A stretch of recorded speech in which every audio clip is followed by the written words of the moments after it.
Today, I'm going to share with you my sinking fund setup for 2021. Let's go. What's up, beautiful people? Thank you for tuning into my channel. If you are returning to my channel, thank you. If this is your first time, I hope you find value in this video and subscribe. I'm a single mom with 2 little girls trying to maneuver through this world, and I like helping other single moms like me. I talk about budgeting, side hustles, frugal tips, and there's an occasional haul here or there. Okay, so some of you may ask, what is a sinking fund? 2 years ago, I had no clue what a sinking fund was. So let me break that down briefly for you. A sinking fund is a strategic way to save money by setting aside a little bit of money each month in 1 or 2 categories, or more than multiple categories, money to be used at a later date. With a sinking fund, you save up a small amount each month for a certain block of time before you spend. Okay, so you may be wondering still, why do I need a sinking fund? Well, let me explain to you why I'm using sinking funds. Previously, when I had large bills like a house tax, car taxes, a termite bond, AC service, and even Christmas, I would just wait until that time of the month came and I just pulled the money out my check. Well, you know, that was started to be kind of hard, because once you pull those funds out, like taking $500 at one time to pay a tax, that left me strapped for cash. So that month, it was hard for me to finish paying my bills. So when I came across this strategy, I was like, I'm 100% in. And I have learned how to save my money a little bit by little bit. So when that bill comes, bam, I have my money. It is such a good feeling, y'all. It's such a good feeling to be able to have cash to pay a major bill and not have to go in the red, not have to get your credit card out, not have to go into overdraft. Good feeling, okay? So let me set up, let me share with you how I plan on setting up my sinking funds for 2021.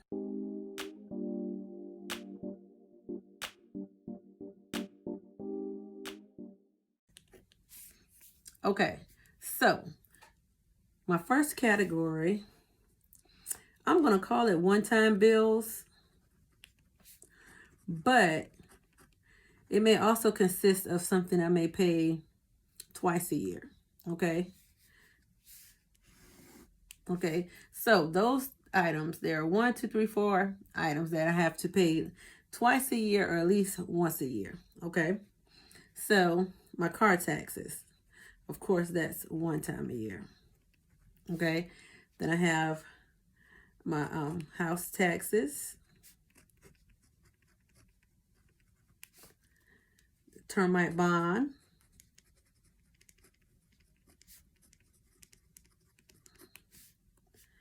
and my AC service. Okay. So with my car tax,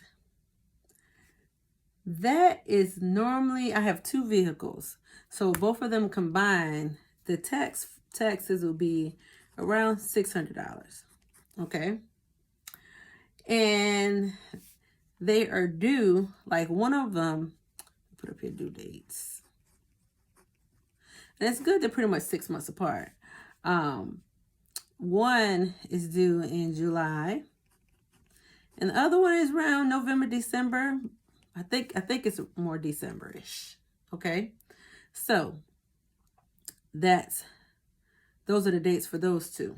Okay, now my house tax is around $600. It's about 5. Like I just paid it. Like last week, it was $513 plus a few other little things. I believe I had to pay because I paid online. They charge you like $13. So I ended up paying close to $530. But I want to make it $600 to give it a little cushion because taxes do go up. So I'm going to leave that $600. So since I just paid that, I have a whole another year to prepare for that. My termite bond is $185, and I just paid that. That's in December as well. And as you can see, a lot of my bills, major bills, come out around Christmas time. So that was another reason why I needed to save my money in a strategic way. Now, AC service is $400, and that's 2 times a year. I kind of like do the fall and let them check it out to prepare for the winter, and then once again in the spring prepare for the summer. Okay, that's my plan, but it doesn't always go that way. It doesn't always go that way. Okay, now my next category I'm going to call unexpected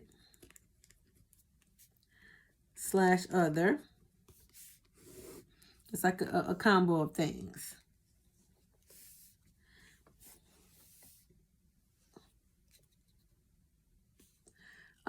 We have Christmas.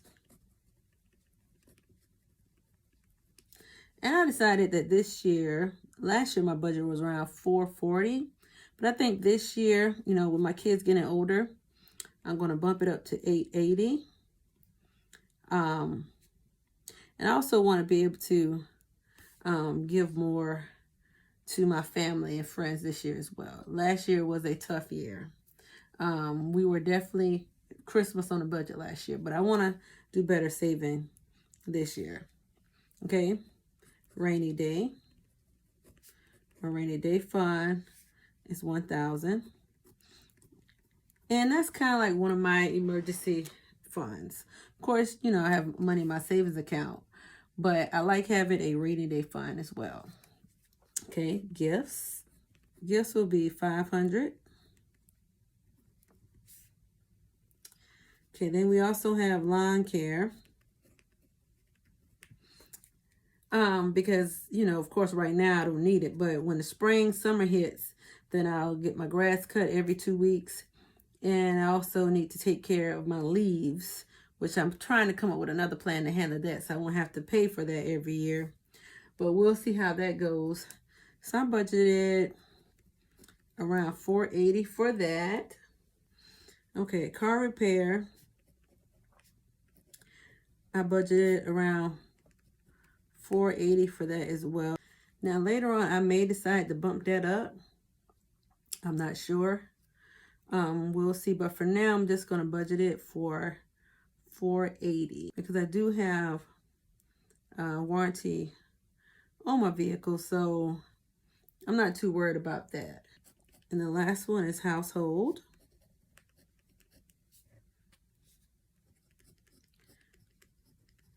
$1,200. Okay, that's what I allocated for that. Okay, because you never know, I may decide to change some things around. I may need to purchase some new appliances, what have you. So that is that. Okay, now you may wonder, how do you decide how much you're going to pay per pay period? So I receive I get paid twice a month. Okay, so that's 24 checks for the year. Okay, of course you do your simple math, your simple division, what have you, and that's how I determine how much I'm going to pull out a paycheck, pull out per paycheck.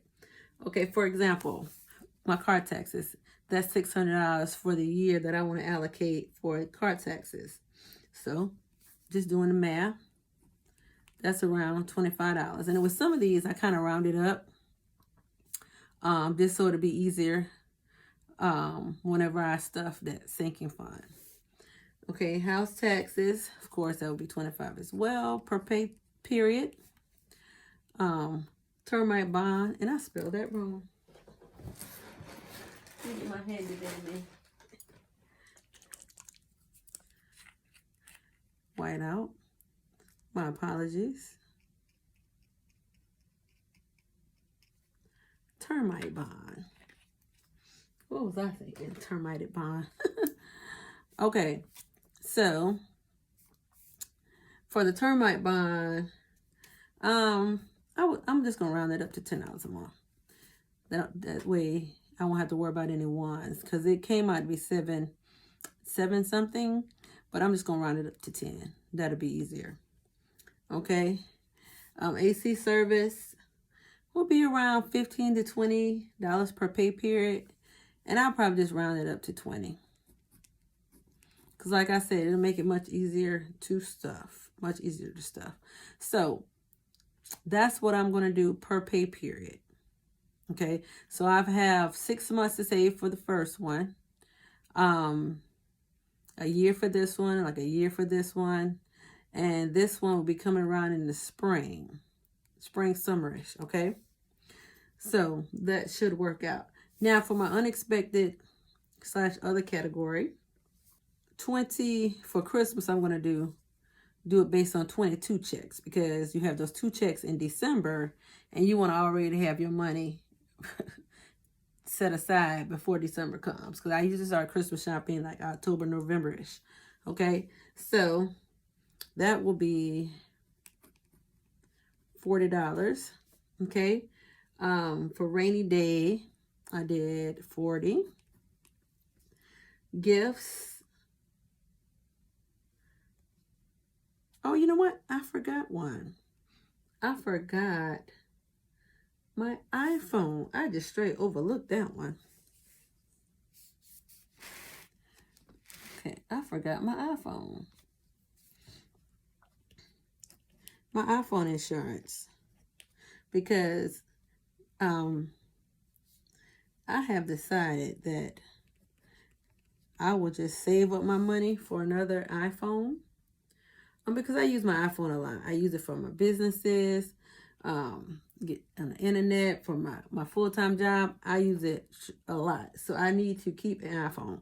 And I just cannot pay Apple or Verizon every month. No, I'll just save up my money. And if my phone is damaged or lost or what have you, then I can just purchase a new one. Okay?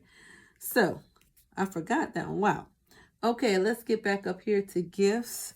That's $500. So that'll be around $20 per pay period.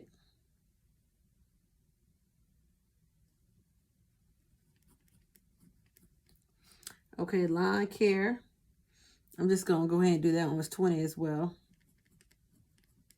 So I don't know why I didn't just round these up to $500. Who knows? So I might as well. So just imagine those are both 500. Okay, so household will be 50. And my iPhone will be 20. Okay. So this is what I will be pulling out every pay period. And it's around $300 per pay period. That I will be allocating to save to pay these bills. Okay. And I know some of you may be thinking that's a bill in itself, but let me tell you, girl, that this system helps me out tremendously. So sometimes that $300 can be a sacrifice, but it is so beneficial. It is so beneficial. Now I hope that you have found value in this sinking fund setup, and that you decide to use this to help you further get yourself together, to get out of debt, so that you won't have to using a credit card to pay these things. Because girl, I lived that life one time, but thankfully, thank God, I'm not living it anymore, because this sinking fund setup helped me so much. Okay, so please make sure you subscribe, make sure you like this video, please give me a comment. What do you think about my sinking fund setup? Do you think I need to add more to car repair? Which I probably do. I probably need to bump that up to about 1,000. But I'm going to see. Because I have to be honest, I usually do pretty good with my cars. They don't really cause me a lot of issues. So I'm fortunate for that. But we'll see. Y'all let me know in the comments. If you think I need to move some things around, take some off of this, add more to this. Now, I can't change this, but I can manipulate this. So let me know in the comments, okay? Also, please check out some of my other sinking fund videos so that you can see how things have gone for me in the past. And I will also be creating my sinking fund stuffing video very soon. So you'll see me stuffing these bills. Thank you guys so much, and make sure that you click one of these videos that are going to pop up so we can continue our conversation. Love you guys so much, and remember, take care of your money and your money take care of you. See you in the next one. Bye.